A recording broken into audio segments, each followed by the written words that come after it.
The Norwegian company Firi today stands out as the clear market leader among the Nordic crypto exchanges, with a strong base of active customers, impressive trading volume, and solid profits. But as European competition rises in response to the new MiCA regulations, can Firi maintain its lead? At Kaupr, we have spoken with Thuc Hoang, the CEO of Firi, about the key drivers behind the company's success and its plans for the future. Firi is now expanding beyond Norway and Denmark, looking to grow its presence across the Nordics and throughout Europe, while also targeting institutional investors, as well as offering new products and services for retail investors. Enjoy the conversation. Today we are going to have a talk with Thuc Hoang at the new Firi headquarters in Oslo. So we are happy to be having a talk and talk a little about the past, but most about the future. Yeah, that sounds nice. Thank you very much, then, Thuc. Thanks. But of course we have to start with the past because it's quite recent, and your company, it's a great success. You have a large turnover, you have a trade that is over 10 billion Norwegian kroner, and you're also earning money for the first time. How does it feel? Well, it seems like the product that we have been building for the last 8 years seems to be now a great success. It's been taking 8 years to get here, so if anyone thinks it has been easy, I'll confirm that it's not been easy, but it feels great to have a company that now actually builds stuff that follows the vision that we had 8 years ago. But did you have that vision? Did you have that dream that it could be this? Of course, I didn't know the outcome of it, but I always believed that you could build a great product for users using more technology. At that time, you had to do selfies. Put up your passport, you have to send it in, you have to sign it somehow, and you could basically read in the news every month that somebody got hacked, or an open S3 bucket where you get a lot of free identities. And since we live in Norway, I've grown up in the world of digital banks. So you have bank ID, you have all this infrastructure that you could use. And the fun thing about it is, I just thought, why not use this technology? Because everybody's using it. It shouldn't be that difficult. So we are actually the first one to do, for example, bank ID verification of our users. We were first to do PSD2, open banking. So yeah, and since my background is also technical, I have a master's degree in informatics, that only makes sense that I actually used those 5 years at school to something useful. So technology related to security, related to onboarding, related to user experience, that is part of the winning melody? Yeah, for sure. Like think about the customer journey has been the #1 obsession at Firi at all times. And we have now been growing quite fast. In the last couple of, 3 or 4 years, we have grown with like 300,000 customers. That takes a toll, especially when we also had a rough market in between. But being customer focused has always been a core value at the company. And it seems to be working. What have been the main hurdles? You have during your journey, you have to pick up some more capital, for instance, 2 years ago, maybe, I think it was. You have had some changes in the leadership. Does it take some time to find your dream team, if you understand? Yeah, it takes time to find any team, basically. You have to find people who works well together. That's a work that you always have to use time on. And you also need to find the right partners on the capital side. You need to find people who actually believes in your vision. We have a great investor base that actually believe in our vision, and many of those who invested in us 2 years ago are actually also customers. So we have a lot of customers now also turning investors in the company.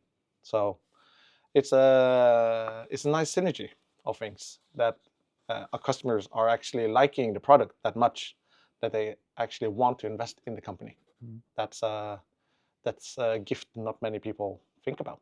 So it's sort of also a folkeaksje, partly, or not yet, maybe? Yeah, that's your words. I haven't said it, but No. but yeah, I built this type of product because I'm also the user of it. I need the same things that the customer need. I need help with my taxes. I need to do custody. I need some way to buy and like invest and get money back into the bank on a safe way. So I'm using Firi just as our customers, and by doing so, I can also be the same and help the team be like more think about how can we make this even better. Because if I see a bug, I report it. It's not like I'm not using my own services. That doesn't make sense. So the best way to actually build products is to like care about your customers, but also dog fooding the whole company, your own product. I don't think the vision has to change at all. No. I think the more like the strategy has to be changed depending on which way you're going. So we've always been fine-tuning every year on how we want to work to reach that vision. But that vision is basically a greenfield path, so you don't have to change the vision at all.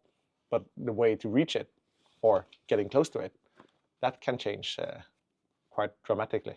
But in your strategy then, are there any key priorities or new initiatives that you are taking? Yeah, it is. I'm not going to tell you all of them. Okay, but some. Yeah, I'll give you some, of course. So one thing we will never forget is how we actually got here. Is actually obsessing about the customer journey, how it is to onboard, how it is to buy and sell, how to do custody, how to be able to move funds.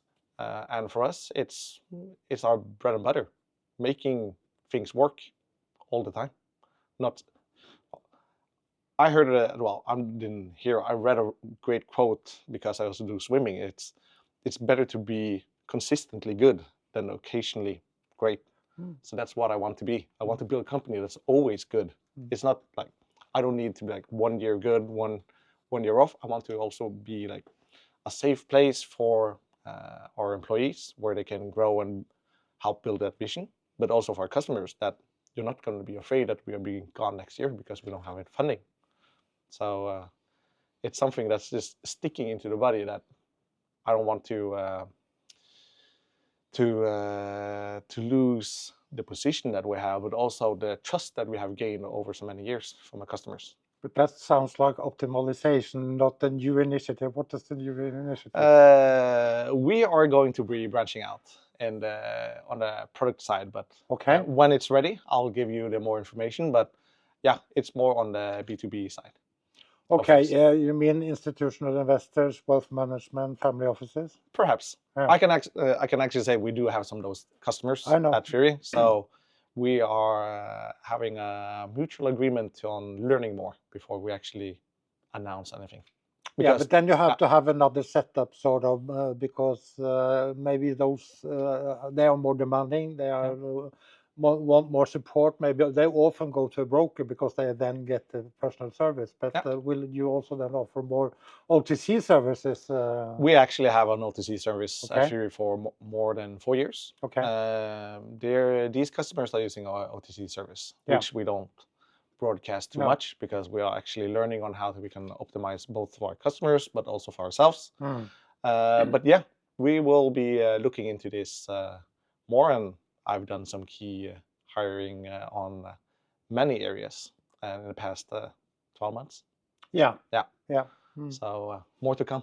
Yeah, both on operations and on judicial, and you now have some new hirings going on. Yeah, we do some aggressive hiring. Yeah. Which makes sense. Yeah. And building more on the product side.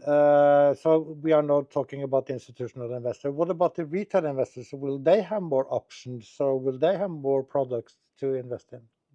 Yeah, of course. We have always been doing spot trading. Yeah. We are now looking into other products that makes better for our customers, but also working on things that our customers have been asking for quite some time. For example, stop loss, take profit, a lot of more advanced features in trading. We'll be looking at swaps, we'll be looking at new products, but right now the main focus for the customer, for the team, is to get this MiCA license. Yeah. And when that happens, it's going to be interesting to see what we are going to be building. So. And related to MiCA, which is market to crypto assets regulation in Europe, and there is also Norwegian law now since 1st of July. That's correct. But you have been in Denmark for a lot of time, so I have heard that you also have applied for MiCA license in Denmark. Is that the key to whole Europe from Denmark? No, the key. Well, the main goal is to have the key in Norway. Yeah. That only makes sense. Yeah. 90% of the company is here in Norway, and we will be continuing. We will also apply in Norway as well. So yeah, it only makes sense to have one place, and we'll do whatever it takes to have the right regulation at the right time. But we also have an EMI license here in Norway, which only makes sense. That is money license? No? Yeah, e-money license. E-money license, yeah. And the funny thing is, I think just before summer, people just found out that if you're actually going to do transferring of stablecoins, USDC, actually in Europe, basically it's only USDC. That's I think you actually have to now in the future have a dual license because it's a payment transfer. So you have to have both. Is that what you're saying? You either have a payment institution license or you have an EMI license, and we also have the EMI now, which can also enable us to build stablecoins. So when are you launching Firi stablecoins? In a good fashion, because we're not on any exchange. We're not in any dire need to tell about the plans. We kind of like to build products and launch it when we feel that it's the right time. But you don't need to hide it either. No, I won't be hiding it forever. But there will be coming some products in the years to come. Yeah. Related to MiCA, or a couple of years back, you also had ambitions to go into Sweden, and you were rather vocal about it. It hasn't happened so far. Has it turned out that it makes sense to wait for MiCA and then go? Yeah, I think so. I think one of the things that I learned during that process is growing for whatever reason only makes sense if you can actually build a healthy company. And that's what we ended up doing. We didn't go into Sweden and then split our focus into another new country. And as of right now, both Norway and Denmark are actually in profit. So this only makes sense to keep going on. But at that time, we weren't close to making money. We were all still in fundraising mode every year.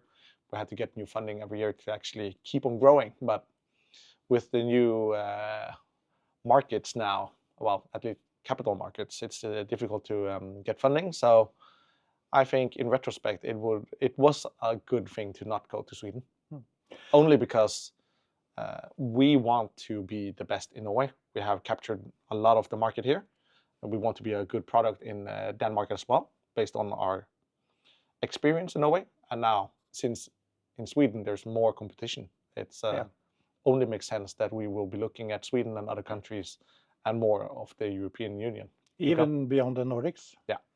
Okay, so you can confirm that? I can confirm that we are looking outside the Nordics. Yeah, but based on the same core values and the same business. It's for us, it's building a good local alternative to the global exchanges, where they have the same interface for everybody.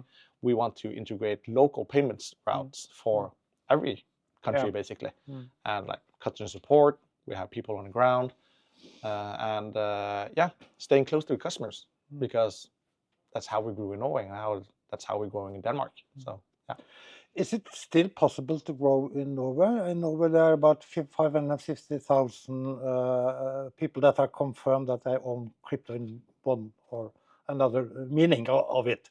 And you guys have 300,000 maybe in Norway, and is it still possible to grow? Of course, there's new people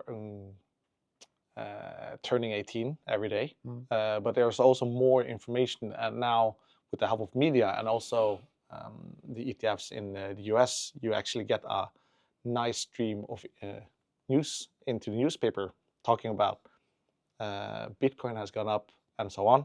So it's a nice boost on the whole idea of investing in cryptocurrencies. But of course, I've had this question since we hit like 100,000 customers.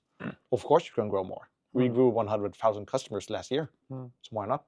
This is a market that only can get even larger. If you look at like mutual markets or stocks, it's huge. So yeah, it's only a matter of time. So are you then going into funds and ETFs and tokenization? I wouldn't say so. But yeah, if the data shows that this is a good route for us, we will probably do it. But one of the things that I really like about the company itself is that we really like to be agile. If we find something that we actually want to build, something that we actually do like, and something that we think we can build better than the current situation, we'll build it.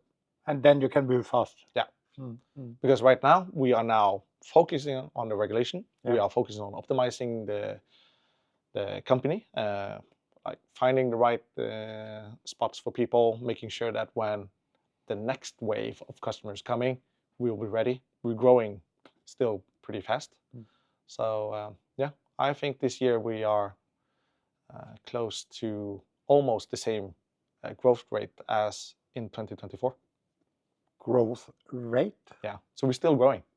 Okay, so you are going to have a trade volume over 10.5 billion? Like right now we have around, this is just after summer vacation, we have over 6 billion already. Yeah. And interesting things is, I think it's going to be a lot of action this autumn. Okay. Anything can happen. Yeah. We in Kaupr, we have been looking also more into the Nordics and also talk to CEOs in other companies. And it seems to be different strategies going around. Someone wants to be a crypto bank. Someone has accumulated a lot of Bitcoin on their balance sheet because they want to be a Bitcoin treasury company. What is your position in this landscape of different types of strategies? I think for us, it doesn't make too much sense to be a Bitcoin treasury, for example. It's more on our companies that's been on the exchange and where you get access to other type of capital. Yeah, because you have to have both have the funding and then you have to use it to buy Bitcoin. Of course. Yeah. In general, I truly believe that if you're actually going to build a great product, the company has to be some sort of making money. Yeah. Many people look, for example, at now they're called strategy and not MicroStrategy anymore. But what I really liked about them is they were able to get a lot of capital, but the underlying core system was actually making money all the time. So you weren't afraid of what would happen if anything happens and not live on investor money. For us, it's not going to be a Bitcoin treasury. It's not going to be any treasury for that kind. No. It's something that we see is not. This is not the type of asymmetric risk that we are going to be take going forward. We're going to be use it more on the people, building more products, expanding instead. And no, we're not going to be a crypto bank. No. I don't think that.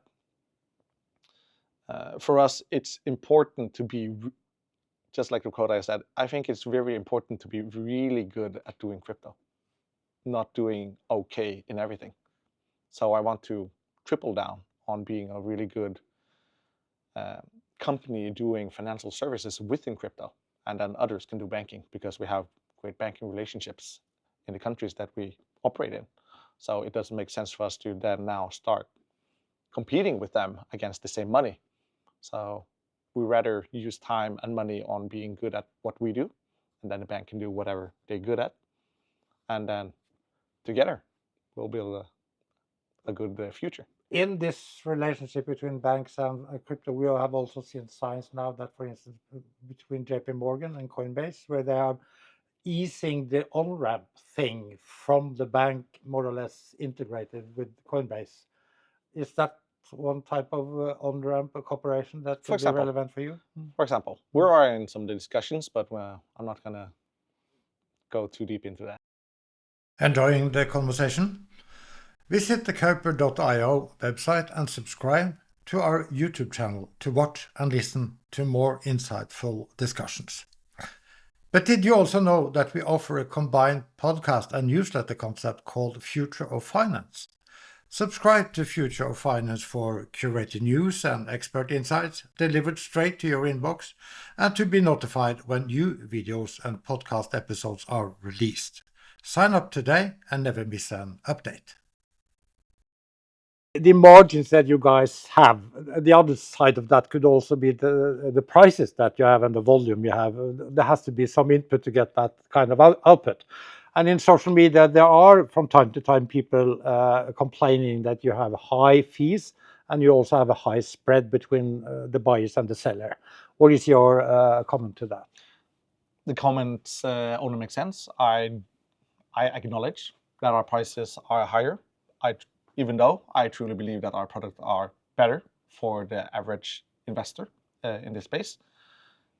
Some of the prices we can control because we also use market makers. Order books are open for everybody, so if you can at least vibe code through ChatGPT, you can build your own bot and then you can do prices. But we have always been focusing on building platforms.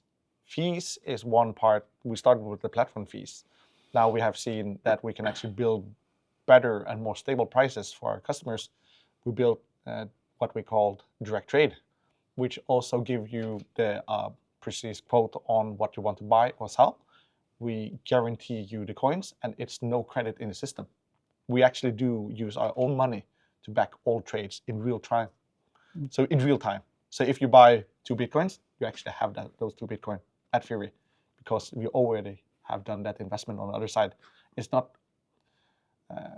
a great example. You buy Bitcoin for 10 million Norwegian kroners. Very good example. Yeah, that's a lot of dreams for many people. That's around 8.8 Bitcoins or something. We actually have that right now. It's not that we're sending your money to a third place to buy that and then come back in the next day. You actually have the same second. So this is a more like operational heavy thing in the company that actually, that's where we make our margins. We are guaranteeing for everybody everything, and it's cost in labor, in systems.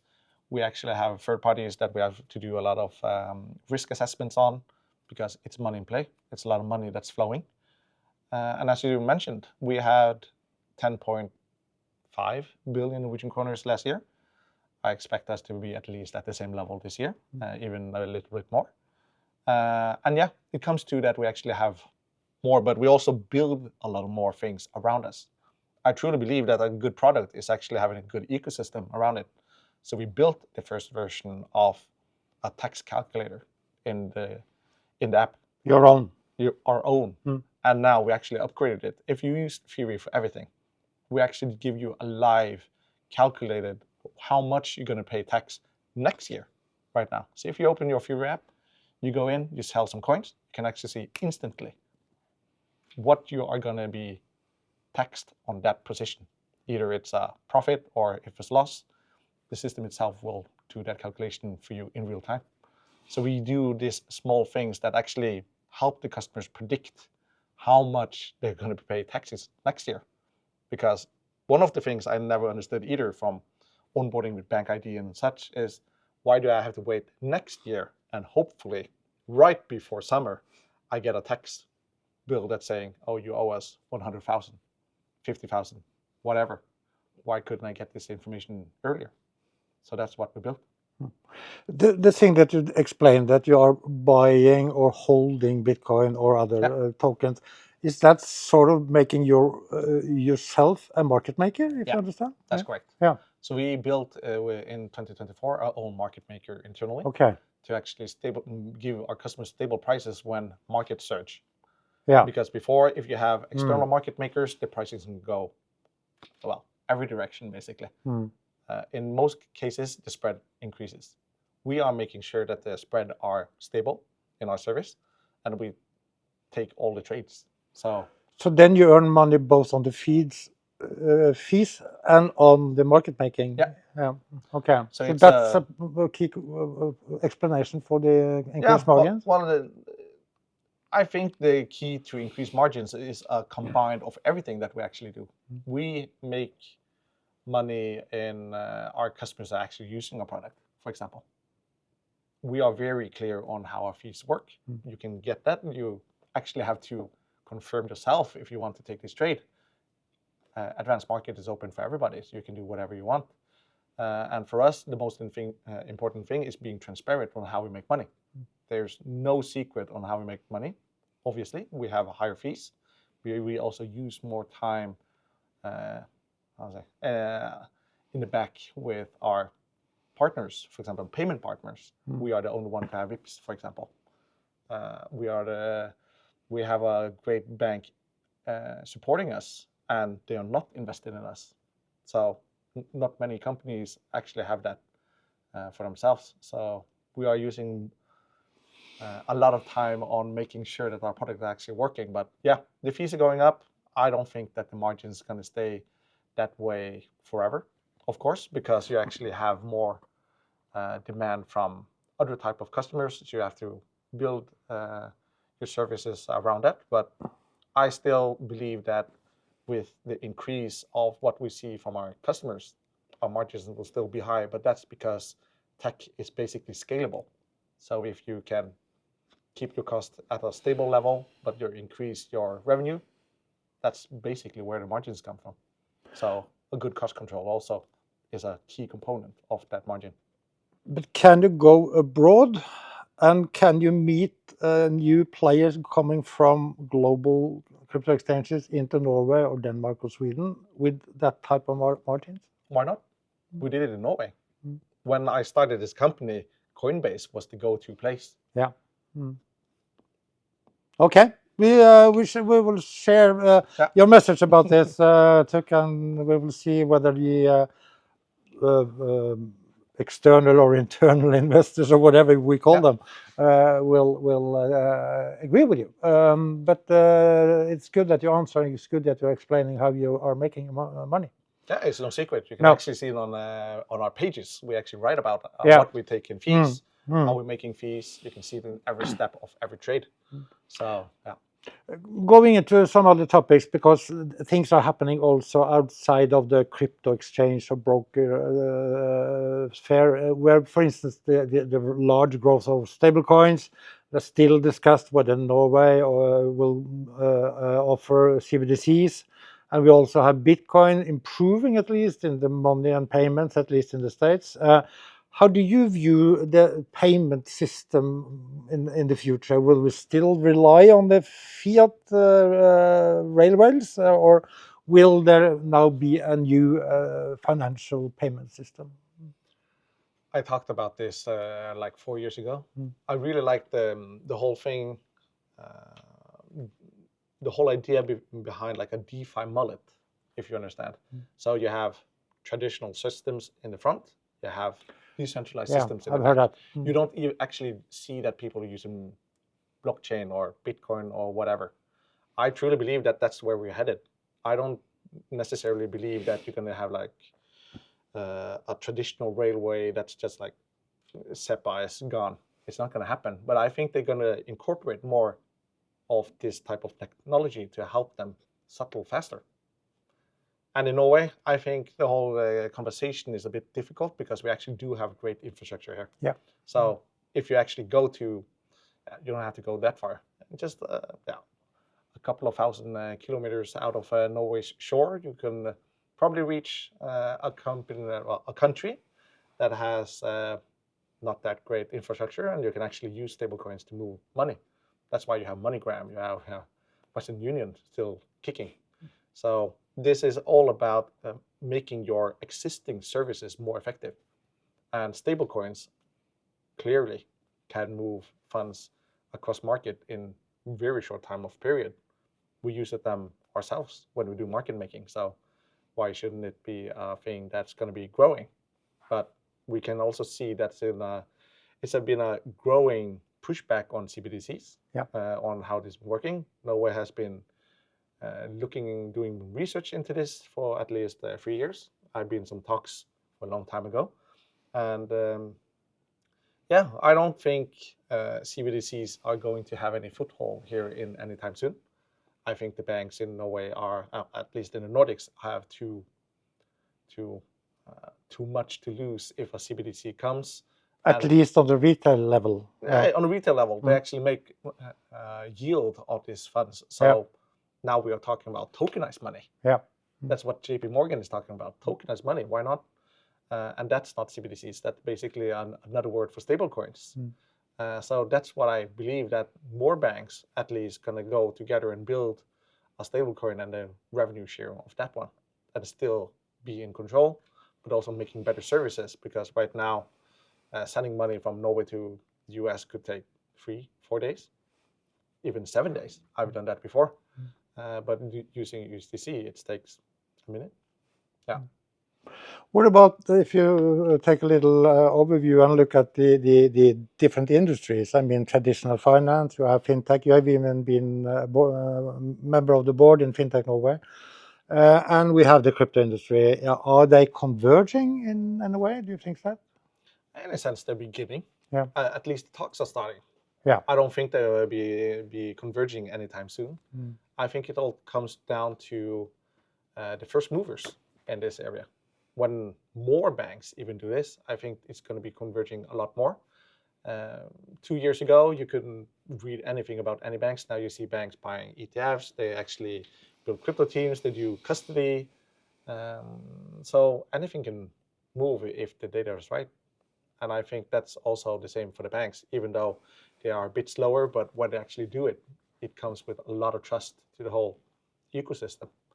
And I truly believe that when more large banks in the European Union are doing this and looking more into the technology and actually launching products, I think that's going to be the time when the converge is moving so fast you didn't even know, you won't even notice that it happened. That's what I think. We didn't notice it regarding the web or internet either. It just came. It just came. Yeah, you went from MySpace to TikTok, so why not? Yeah. What about the company as such? You're a private-owned company, and you also said that you have a lot of the investors are also clients or customers. And when will we see Firi on the stock exchange in the Nordics, in Norway, Sweden, Denmark? That's a good question. It all depends on the owners of this company and also the board. So, but currently there's no talks about it. So not this year, but I truly believe that that you have actually to give it some time to have the regulation kick in properly. There's a lot of VASPs in Europe. There was some time ago that a report came out that they estimated around 100 to 200 VASPs were actually getting this license, which means it's going to be very bloody going forward. It's a part of at least the strategy I've been talking for at least a year and a half, that it's going to be coming a lot of interesting infrastructure out there for us to look at, or even companies to grow both our services, but also secure more of our own infrastructure. So before actually going on a stock exchange, I believe that we should be strengthening ourselves even more. Yeah, and in a bloodbath, you can also be the buyer. Yeah, and even though we don't have a Bitcoin treasury, at least the results from 2024, we actually do have some money. Yeah. So we actually do have a war chest to use. So mergers or acquisitions are on the table? Anything's on the table for the right price. Okay, then a last question about the market right now, because Bitcoin has moved more in steps up to $120,000, and now Ethereum has grown quite heavily the last weeks and months to over $4,000, and people are also talking about when will there be a altcoin market. Someone are even talking about that the old way of thinking about the 4 years wave, they are old and not a fact anymore. What do you think about the market, and how important is it for you, your growth? You saved the best for last. One disclaimer: I'm no finance guy. I'm just a tech guy. I also don't do price recommendations or any coin recommendations, but I think I never use time to learn any trading. I don't look at markets. I only truly believe in core of products. If it's good, people will still use it. Even though in bear markets, people are using Firi. So I truly believe that if we just stay cool and actually build the products even in bad markets, it's going to be a great success when a good market comes. So if an alt market comes, okay, great. If it doesn't matter. For us, it's still the whole idea of timing markets is something I don't use too much time on anymore. It's more building new features, new infrastructure for the things to come. And if Bitcoin rallies, perfect. But if you define it in another way, is the market more healthy than it was 3 or 4 or 5 years ago when there was a lot of hacks and also scams? It all depends. 2 or 3 years ago, everybody were talking about, I hope institutionals are coming. Now they're actually here. Yeah. And now they're buying at a pretty heavy rate of everything. So for myself, when is the whole idea of institutional thinking about retail customers at all? If you look into like more traditional services, institutionals are basically dominating the whole stock exchange. In crypto, for once, you actually do have a fighting chance for retail customers. Either it's Bitcoin, Ethereum, and so on. So yeah, I think one of the things that's more healthy is, it's more capital flowing in. But now you actually have some really huge players owning a lot of Bitcoins. And for me, I don't really like the fact that something that's supposed to be decentralized are controlled by a small amount of people. For example, mining, but that's a... Is it the Trojan horse? What's happening? Perhaps, who knows? I don't think too much into it. No. I think that being able to build safe and open systems for customers is and will always be our main goal. So you stick to your mission, user experience, security, and to be best at crypto. Yeah, I think that's at least for us, is the best recipe for success. I don't think that moving on gut feeling all the time is any good for the company. It's not good for any employee. It's not good for any investor. It's not good for any strategy. So yeah, sticking to what you believe in is basically, at least in time, the best strategy. Thanks for listening to this episode from Kaupr. If you enjoyed the conversation, subscribe to the Future of Finance podcast, available both on-chain and on your favorite platforms. And remember, Future of Finance isn't just a podcast. Sign up for your newsletter to get news, deep dives, and insights, and to be the first to know when new podcast episodes drop. Stay connected with us and never miss an update.